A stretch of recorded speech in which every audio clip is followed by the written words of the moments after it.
So, I'm still in Thailand, and I wish that we had a jungle background with tropical birds and flowers, but actually, well, we're actually in Michael Yon's living room. Michael's over there, and a lot of you all know Michael, who's got, I think, a fascinating background. He's the man, the legend, as it were. Yes. War correspondent, combat photographer, ex-soldier, and currently mostly involved in watching what's unrolling in the Darien Gap, which is actually very scary, part of the ongoing collapse of America. And somebody new with me here today, Ben Hart, and just met Ben through Michael. And the interesting thing about Ben is that he's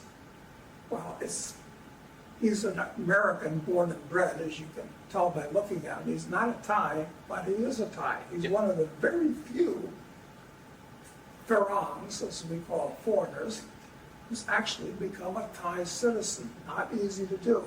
He's also a lawyer, practicing law here in Thailand. And to be clear, not practicing Thai law, not a Thai attorney, but I do like U.S. law from here, which is kind of a distinction you have to sort of make. So we've been talking earlier today about the upside and the pitfalls of Thailand, generally speaking. What do you want to say as kind of your opening argument, if you would, Ben? Well, I mean, I think the opening argument, in terms of like pro move to Thailand, opening argument? I think it's a good place to consider. I mean, look, I first came to Thailand in the late 70s, and like I think most foreigners that come here, I fell in love with it. It's soft, it's gentle, the food is great, the climate is wonderful, if you like it a little bit on the hot side, but I do. And I've been back many times since then.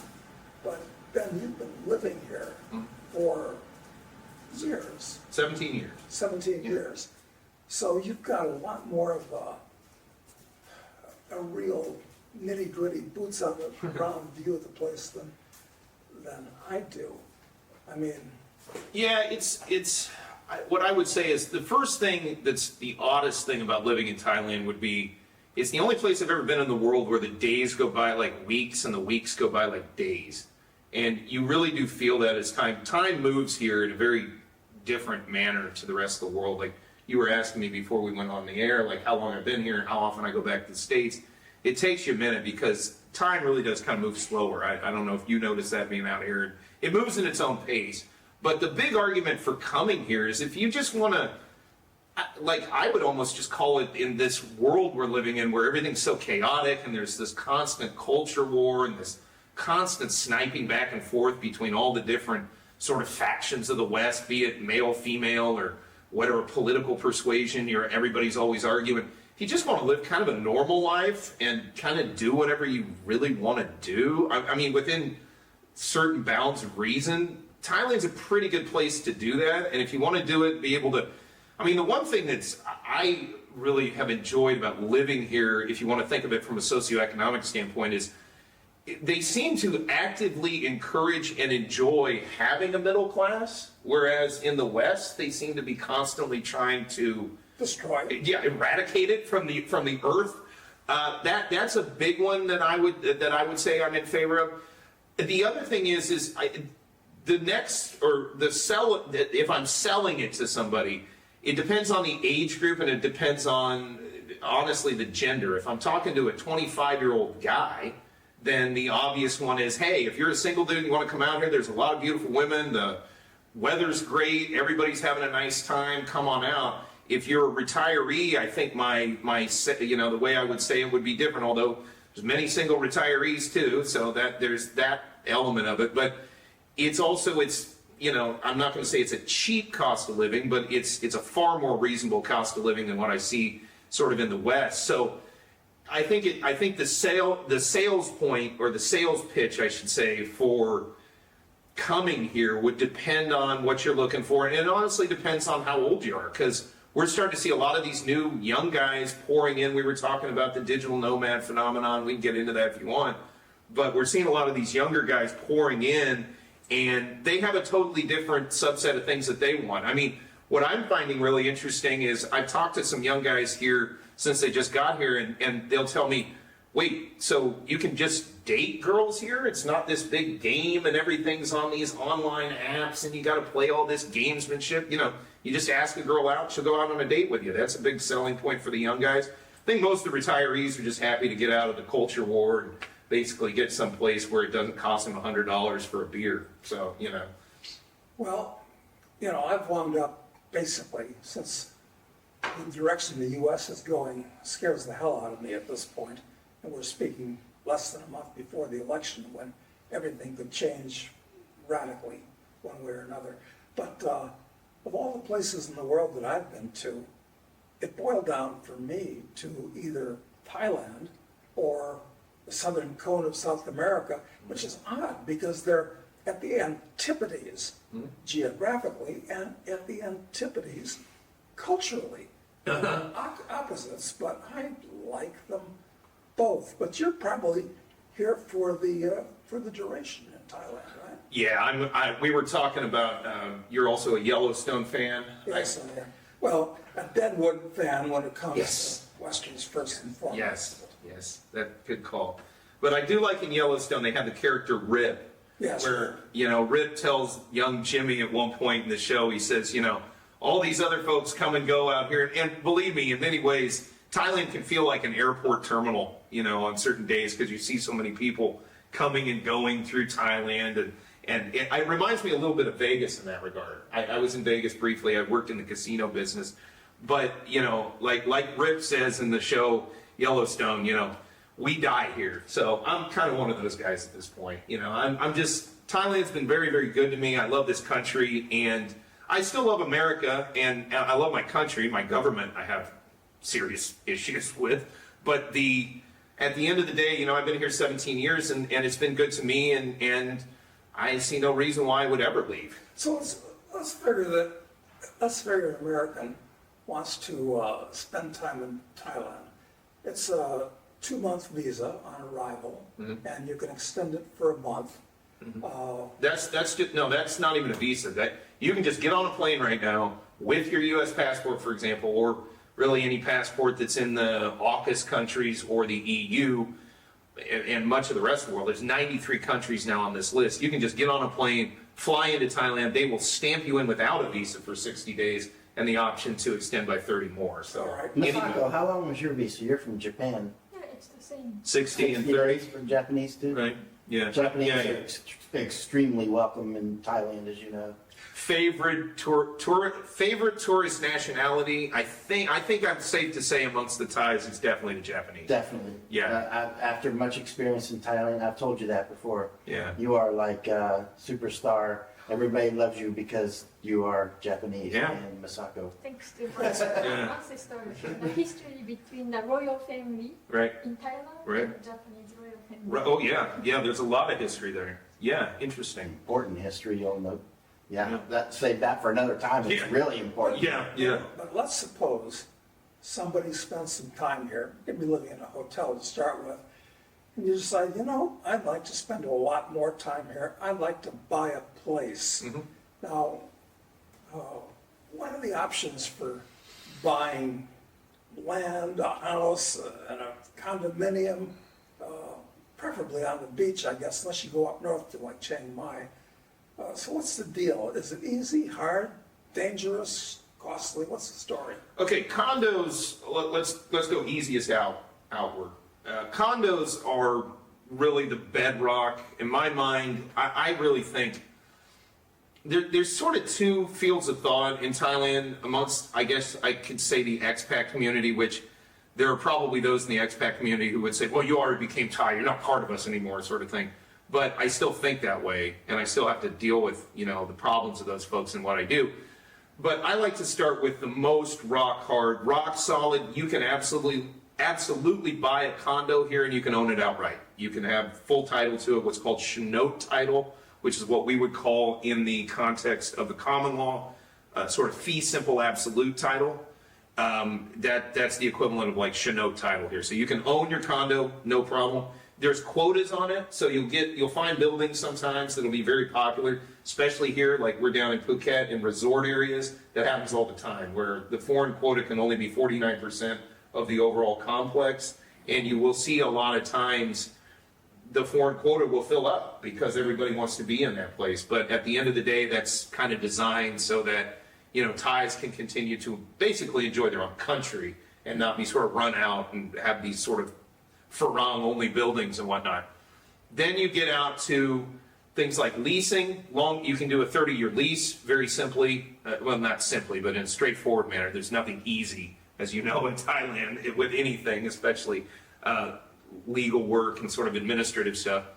Then you've got, this is a little bit of a different one. It's called a usufruct here in Thailand, which is akin in the common law vernacular to what we would call a life estate. So like, you can actually, if registered properly and you do it all through the land office, you can basically have lifetime usage of land and just continue to use it. Now, in the event you pass away, it reverts back over to the original or to the underlying owner. That would be cheaper, wouldn't it? Oh, very. It depends. It depends on the land, the nature of the land, what you're trying to do with the land, that kind of thing. Then you get out past that, you get into what I call sort of the gray, and then out into the really, in my opinion, sort of dark, choppy water that you do not want to be in. Excuse me. There's the sort of structure of setting up a company to own land. Now, I've on my own channel on YouTube, I've gone into this. There are specific scenarios where that can be done, and with a great degree of certainty, you don't need to worry about it. The scenario that most pops into the forefront of my mind for that is where you've got an American married to a Thai, quite common. They get together, they have a company that then owns a piece of property that oftentimes they're running a business off of. It's what I call the shop house model. And if you come to Thailand, you'll see, you've seen the shop house model where you have, it's like a 3 to 4 story vertical sort of, it's a shop house. At the bottom, there'll be like a storefront. It'll be frontage on the street. And then Thais like live above that. They use that as their sort of storefront, and then they live above it. Chinese do that around the world. Yeah. It's big in Chinatown. I think actually the Thais probably learned that from the Chinese, frankly. Because Chinatown, we were down there, what was a couple weeks back, down at the gold, Yaowarat, which is like the epicenter of Thai gold. We were down there, and yeah, it's shop house model everywhere down there. That's downtown Bangkok.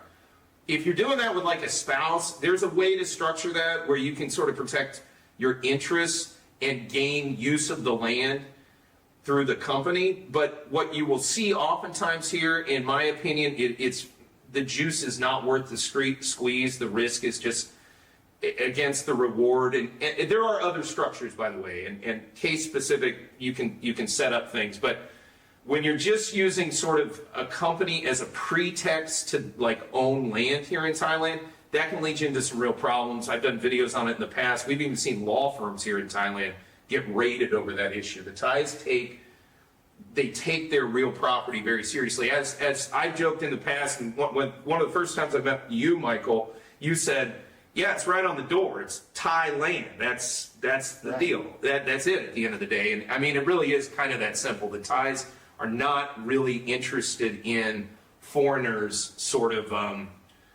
coming in and taking over their land. I mean, it really worries them. So, and from a policy standpoint, you can see how it worries them because they've structured their legal system in such a way that they don't really allow it. And there's religious reasons for it too, that spirits they believe are tied to the land, Sure. and if foreigners take over the land, they won't be the caretakers of the spirits in the land of their ancestors. Right. Yeah. Well, that's a big deal. I mean, it is. Yeah, I never really thought of it like that. But yes, there is a very spiritual aspect to land in Thailand. I remember when I bought, yeah, that's a good point. When I bought my first, so I bought a house down in Jomtien, and when we first came in, the former owner had to introduce us to the spirit house, you know, and say like, okay, so-and-so's here, I'm leaving, da-da-da. Like, that is a big deal. You are here to, Yeah. to caretake for the land and the spirit Yes. there. Yeah.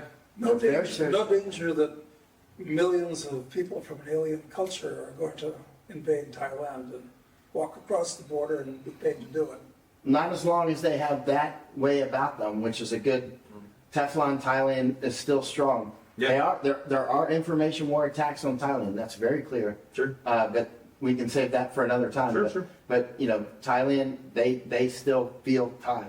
Well, you just got back from the National Museum, and you were sending out I saw some of the photos you were sending from it, and like, people forget, in the national anthem in Thailand, it's, "We will spill every drop of blood for the land." I mean, they're not messing around. They're crystal clear about it. Yes, yeah, they're very clear. This is how we feel about our land. And they have soil samples from all 77 provinces there. They do indeed. They do indeed. Yeah, like we were also talking, they also incidentally have the largest collection of venom and anti-venom on the face of the planet here in Thailand. Because Snakes are no joke here. no joke at all. In South Asia in general. No, you don't want to mess around with snakes. Almost nobody dies of a snake bite in Florida, but we're in a different universe Yeah. here. And the little ones get you worse. And I'm going to Ceylon, Sri Lanka, to most people after I leave here in a week or so. And my understanding is there are about 10,000 people in Ceylon that die of snake bite every year. I believe it. That's a huge number. It is no joke. And it's actually hard to find the numbers of how many die in India and Bangladesh. Wow. Yeah, and if you look online and spend like 2 days looking, as I did, Yeah. you'll walk away just thinking, it's a lot of people. Yeah. I mean, I don't even know what Some the huge numbers are number. here. Yeah, it's high.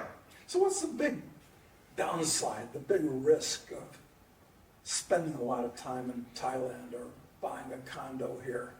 Anything you can put your finger on that's... One of the biggest things I've seen really get, and when I say guys here, I mean mostly guys, because quite honestly, most of my experience, this is changing. We were talking about this a minute ago. We can go into this in some more detail, but you know, it primarily has been men that's been out here, Western males that have primarily found Thailand and sort of enjoyed it. But one of the biggest problems I have seen over just my time here is, a big one is when a guy retires here too early. You see that happen far more often than you would think, especially because we have a retirement visa scheme here that you can start using at 50. So because they dropped it down, they wanted to sort of pull in as many people as they could. And the problem is, and this has been going on for decades, that, you know, the problem is a guy will sit down and he'll calculate up his budget, calculate everything, and okay, I can retire. I've got just enough, I can just do it. Get on a plane, boom, I'm in Thailand, I'm retired, I'm 54, you know, and I've done all my math and everything. Well, you know, life has a certain way of getting out ahead of you and sort of bringing up unforeseen things. One of the biggest ones usually is a girlfriend. They never quite account for the fact that they're going to end up with a girlfriend. And that's a whole other calculus of expenses. But that's a big one. A big one I see that can, if you come out here too early and then you have to go back into the workforce after having, you know, nothing worse than having been out here on the other side of the looking glass for 5 years and then you got to go back into corporate America and like have to, you know, do another 5 years just to finish it off so you can come back. That's a really bad one. Or not bad one, but that's one that can really be a trap, I think, for a lot of would-be expats. And another one is, you know, over time, this isn't so much a drawback, but it is something you have to keep in mind is, if you do ultimately make the commitment, I think, to come out here, you eventually do end up, for lack of a better term, and to kind of paraphrase you when you talk about Trump being sort of a cultural conservative, you become sort of culturally attenuated from your original culture because you're not there all the time. It's like you asked me last time I went back. I've been back 3 times in the last year, but prior to that, I hadn't been back for 5 years. So when I went back to the United States, back to the U.S., yeah, and so when I went back, you're very foreign. I mean, you do get reverse culture shock, and this is kind of where, because you kind of moved. You're kind of more of a mobile expat, and whereas I just kind of dug in and just stayed right here. You get very much into the local whatever's going on, and you do become attenuated. And it's hard to kind of talk to people. You don't, like I was just back in the United States, and it is, you are attenuated from your original culture. Yeah, you don't you find you don't share quite the same things that you might have in the past with people. And the other weird one is, it's like you still get why they think that way, but you've just, I hesitate to say evolved, you just have a different perspective now. You're just not in the same mindset that those folks are on their side. Masako, you've been traveling around the world a lot. Do you feel different when you go back to Japan? Yes, I was just thinking, I heard the saying, same men never cross the same river. So that's what right. I think happened to me. Yeah, It's true. the same Masako never swims across the same Pacific twice. Yeah, exactly. Yeah. Well, it just is what it is. It's true. Yeah. What's it like when you go back to Okinawa now and hear people talking about same things that you've heard before? Because we've all been through this where we're from. Yeah.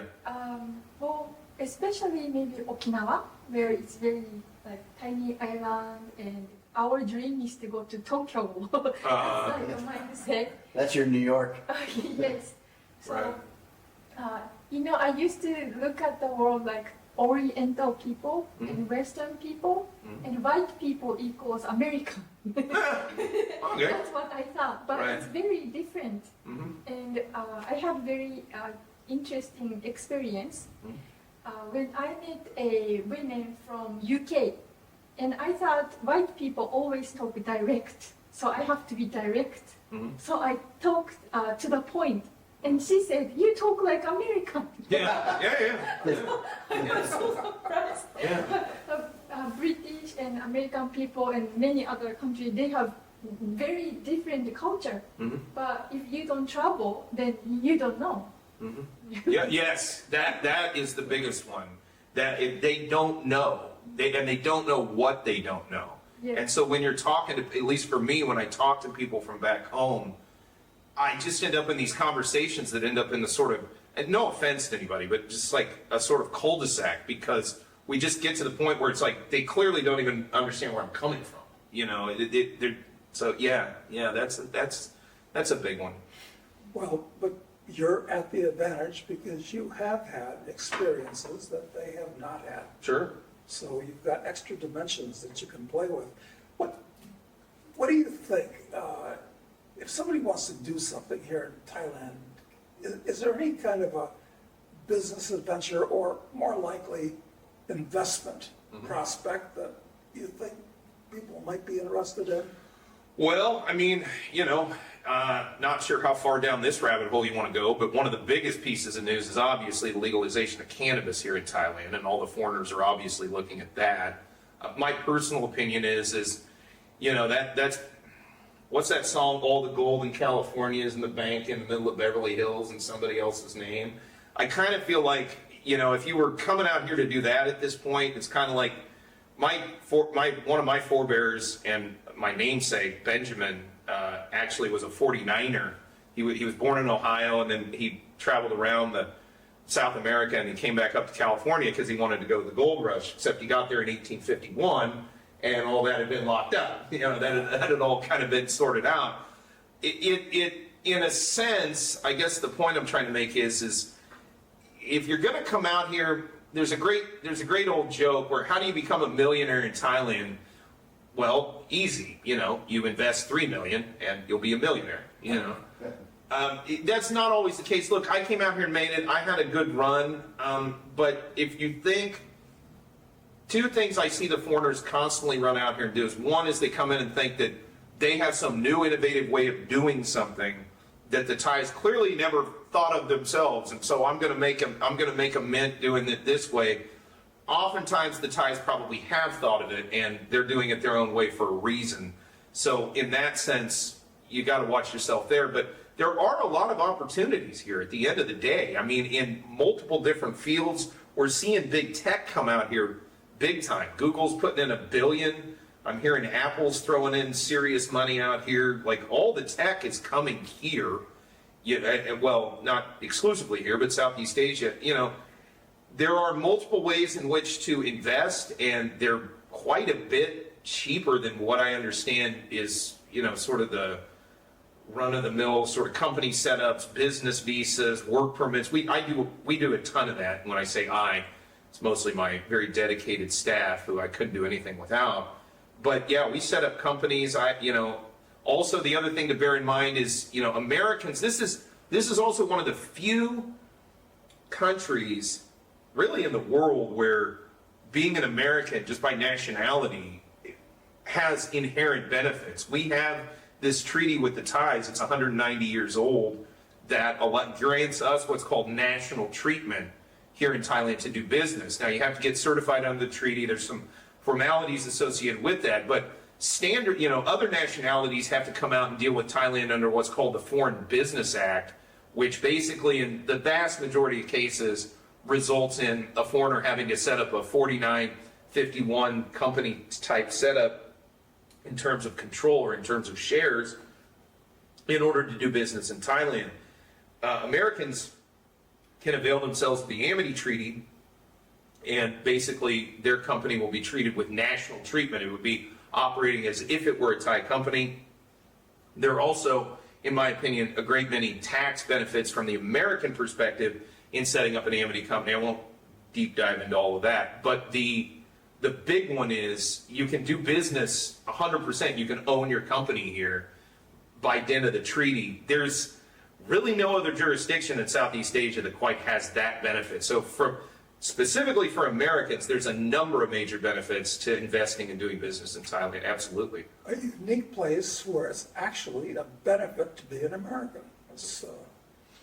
That was actually kind of one of the big reasons I fell in love with it, because I came here. Because it's not even a benefit to be an American in America. That's the problem, isn't it? I mean, yeah, and it really makes a difference. I remember coming down out of Korea in 2008, and I mean, by a year later, and I had already set up my company and done my own Amity setup. I just remember thinking, yeah, this is absolutely the most optimal place to be. And the other thing is candidly, I'm not claiming to be any kind of a prophet or nothing, but I sort of saw in 2006, 7, and 8, there's just something wrong, that I came out of law school and, I was looking around for jobs and things, and it didn't feel like it was really booming. I mean, I had opportunities, but it just kind of felt like it was a lot more stagnant than it otherwise should have been. And then when I first got to Korea, which one thing that's worth noting, especially for young guys, if you're like in your 20s and you're really thinking of moving abroad, do Northeast Asia for a 6-month stint before you come down here to Southeast Asia. Because if you come from a place like where I'm from in Kansas and you take the plunge directly into Thailand, yeah, you might party yourself to death out here at that age, because that's a big change. But if you go through a place like Korea and it's a little more conservative, it's a good kind of buffer. I really feel very fortunate, very blessed that I did 6 months in Korea before I came down here to Thailand, because if I would have come straight, like from Kansas into Thailand, they probably found me, You would have been jumping off the deep end, as it were. Yeah, it wouldn't have been optimal. So that's another big one, especially for younger guys. Be slow. Just move into being an expat slow. That's one that I think a lot of folks don't look at, especially for a younger person, a younger guy. And I think and the reason I'm bringing this up is demographically, I'm seeing a massive shift now.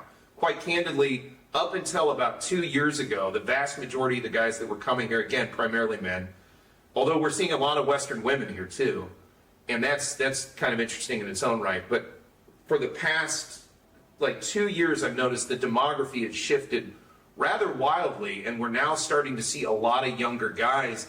And I'm reading news articles and things about mistakes that they're making, getting too drunk and getting in a fight with somebody, or getting with the wrong girl and throwing all your money at her, and that being its own problem. It just move slow. You have plenty of time. That's a big one. I've been here 17 years and I don't know. In fact, I feel like I know less than when I got here. So just move slow.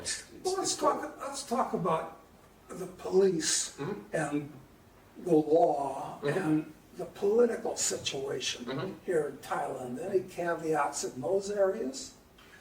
Well, one, I would say for foreigners, be circumspect in getting into like deep, like nobody in Thailand cares about a foreigner's opinion on politics, really, about their own internal politics. They might kind of humor you and listen to your take, but the Thais have their own political system. Honestly, not to go too deep into this, but we've talked about this before.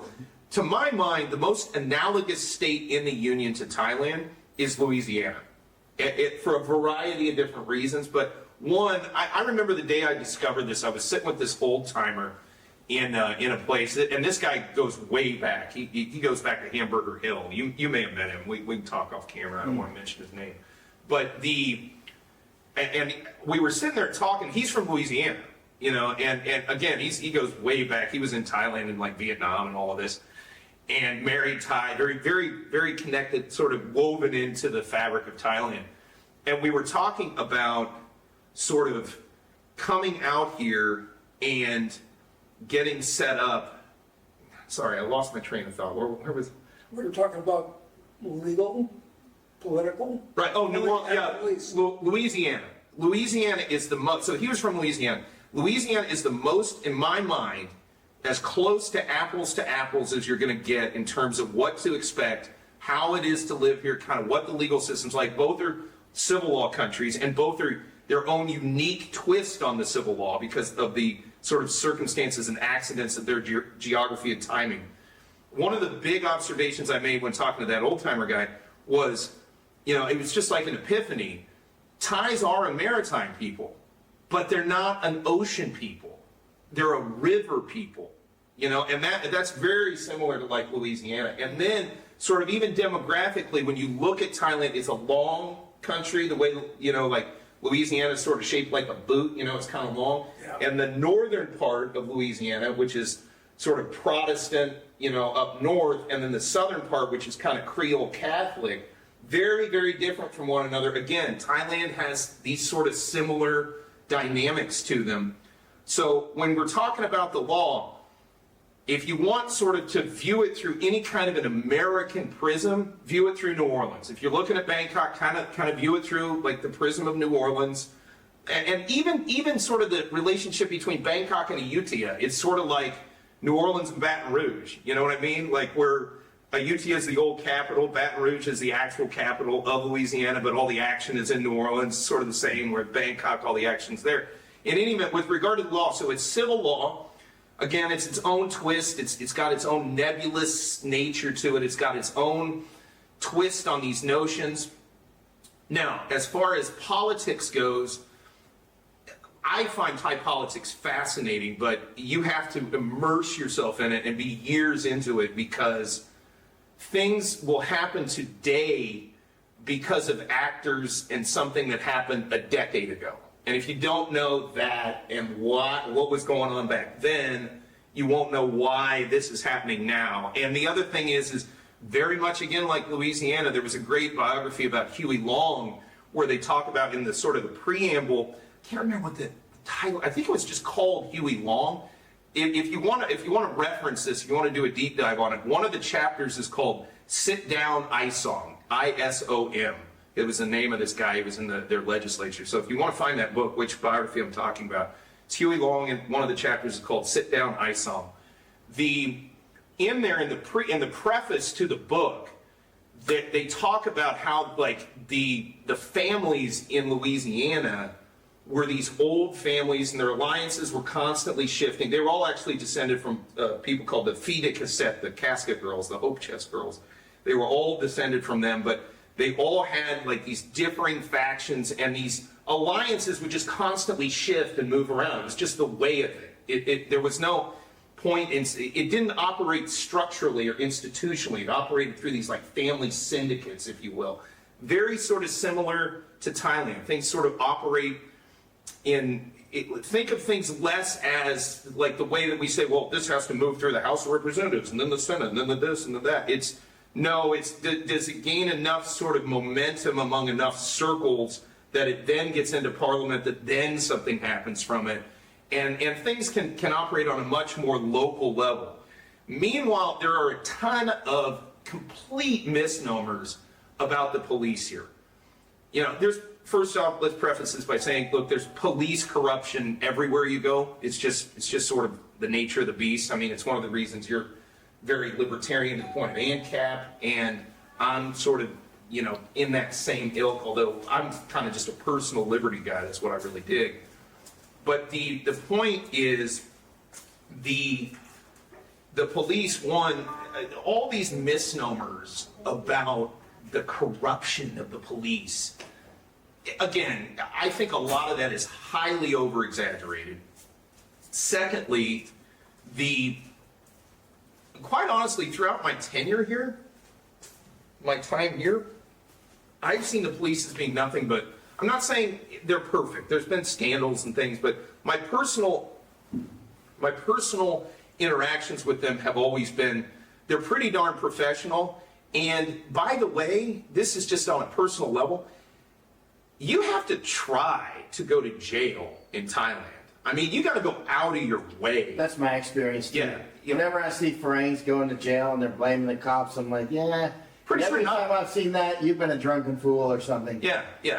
The one exception I will make to that is traffic stuff. I've seen otherwise perfectly good folks get into traffic problems here because, quite honestly, Thailand has their own way of driving around too. And Like boats, maritime people. Yeah, they're maritime people. They really are. Once you see them as river people, they just kind of glide their cars around. That's just what they do, and they don't really ever park either. They just kind of glide into a parking space. It's like a boat. Yeah, If you imagine a boat, that's how the driving is done. Yeah, It's true. they think like boats. Those lines are just sort of wakes. Yeah, I don't need to be in that channel. I'll go over here. But that's the only time I've ever seen like truly good faith acting, not giving anybody any problem, is maybe some traffic stuff. And we're talking minor traffic stuff. But seriously, if you go to jail in Thailand, 9 times, probably 95 times out of 100, something went down because it's hard to go to jail here. I mean, look, cannabis is legal. We got beer bars and all of that good stuff. You know, if you want to have a good time here, Thailand's perfectly happy to allow you to do it, but you got to get really out of line to go to jail. I don't remember any stories that were questionable in my mind in my great amount of time across Thailand. It's always been somebody was usually drugs or drunk or something like that. Drug more than anything. And got into a fight or smuggling drugs or something like that. It's not like the police came and shook you down Mexico style or something. No. It's funny that Doug Casey, who's traveled the world his whole life, has picked between Uruguay and Thailand. Yeah. That is noteworthy in and of itself. Yeah, pretty telling. Yeah, it's you bring up sort of how do I put this? You almost have to try to go to jail here because look, if on stuff that in America they would use as revenue generation, they view as a waste of time here. They're not interested in just handing out tickets left and right because they got to process the paperwork associated with it. They don't want to just throw you in jail in the drunk tank because you were staggering home after a long night. They're not looking to do that. They got bigger problems. It's like we were talking about the former Minister of Justice here when they were working on legalization of cannabis, which reasonable people can disagree on, but he had a valid point where he said, look, we're tired of messing with law enforcement of all this cannabis nonsense. I want to go after methamphetamine and heroin. Yeah. So we're going to set that issue aside. That's kind of the overarching attitude. Like, if you're going into the criminal justice system in Thailand, you did something serious. Yeah, they're not doing hyper enforcement the way you see in America. No, God. Like looking for something you've done wrong. No, absolutely. So all these pot stores, they're for the benefit of the foreign tourists, not the local Thais. Primarily, yeah. And the Thais think, even the Thais that like I talk to who are, shall we say, partakers of the cannabis, you'll listen to them, they'll say, can you believe what these tourists are paying for this stuff? And, I mean, yes, the cannabis has been an interesting thing here because two things. In the aftermath of COVID, the nonsense and hysteria that was COVID, I was truly worried in 2021 that tourism would ever come back. I mean, this place was as dead as I've ever seen it, and it was eerie. I mean, it was like tumbleweeds, eerie. So they legalized cannabis in a rather unorthodox way, and I won't get too deep into that, but they did legalize it right as the country was reopening. So it created an impetus of people to come in here, primarily folks who were interested in that particular thing, to come in here. So it helped the tourism sector. Another big one that nobody really looks at is the commercial real estate sector, because you have to have a storefront in order to get a license. Well, there's now 9,400 registered storefronts with that particular license, and that's in just 2 years. 9,400 marijuana stores. Correct. Cannabis dispensaries. That actually exist, not just the licenses, but the stores exist too. The stores have to exist or the license can't exist. Wow. So when everybody else's around the world's commercial real estate sector went into the toilet, Thailand's is just hanging on. In fact, it's actually starting to go up a little bit because we have these things that are taking up this space. And imagine, I constantly do this sort of thought experiment in my head. What would Thailand have looked like if they would have opened up without cannabis? And I mean, I'm not set aside the issue of whether cannabis is good, bad, indifferent, whatever. Just view it purely from the commercial real estate sector. If you had not had all these shops with all their colorful signs and all their weird colorful stuff, what would this place have looked like? I don't think it would have been a place tourists would have really just been latching onto, because, like places in Bangkok, like half the stores would have been shut. It would have just been dead storefronts, like in many places in the West. So this is kind of one of those where I often tell people here in Thailand, if you look at yourself, it's like you're in a race or something, and the Thais are in there in a race with you. If you look back and you see the Thai go-kart behind you, to use sort of a Mario Kart reference, if you look back and you see the Thai go-kart behind you, and you think you're beating them, look again, because you might just be being lapped. Because the Thais do have their own way of sort of thinking and strategizing, and oftentimes Westerners won't get it until they sort of see the end result. I often wonder if the end result wasn't trying to salvage the tourism industry and help the commercial real estate sector, because that's what it resulted in. Let me say something on the dope, and I'll be very quick. Sure. Personally, I have the opposite view. I see the dope as an actual military attack on Thailand. It'll dumb down this country the way it's done to the United States. I mean, we've been all across the United States together. California, I've seen what it's done in so many places. Sure. I've seen what it's done in places like Netherlands, and it will do that here. It will. It may have some short-term benefits on cash flow and whatnot, but ultimately it's going to be deleterious to this country. Okay. That's my view. Yeah, no, and look, I couldn't respect someone's view anymore. I think Thailand needs to be really careful with this. But that said, there has been benefits, and it's been pretty substantial. But yeah, do I want to see everybody get all dumbed down? No. So we should watch it. Absolutely. Yeah. Well, I guess that old clock on the wall, or on my wrist anyway, is moving along. Any final thing that you might mention? Well, your YouTube channel, we'll note that. Oh, well, So that people can look you up if they're in Thailand and they want to talk to a lawyer, which I hope you don't have to, but maybe you'll want to. Yeah, you never know. If you need a visa too, we do visa work. No, Integrity Legal Thailand is my channel here. I've had that for 8 years now. I have to be honest with you, I don't view myself as a YouTuber. And by the way, sitting between these two is like, I'm what do they say? Standing on the shoulders of giants or something.